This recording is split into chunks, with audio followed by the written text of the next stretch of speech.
চায়নাতে পড়ালেখা করতে খরচ কত হবে?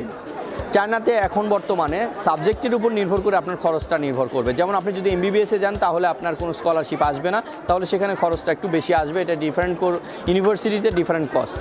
এছাড়া যদি আপনি ইঞ্জিনিয়ারিং সাবজেক্ট বা হোটেল ম্যানেজমেন্ট বিবিএতে যান তাহলে আপনি আপনার যোগ্যতা অনুযায়ী স্কলারশিপ পাবেন। কোথাও আপনি 100% পেতে পারেন, কোথাও 50% পেতে পারেন, কোথাও হোস্টেল ফি, কোথাও টিউশন ফি। এটা ইউনিভার্সিটির উপর এবং আপনার রেজাল্টের উপর নির্ভর করে আপনি স্কলারশিপ পাবেন। সো সেই ক্ষেত্রে আপনার কস্টটা অনেক কমে আসবে।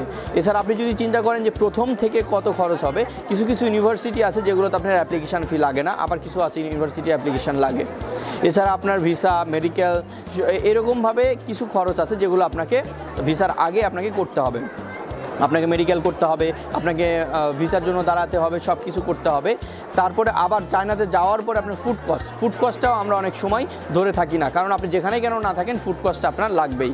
সো চায়নাতে কস্টটা অনেক কম খরচে আপনি চায়নাতে পড়তে পারবেন।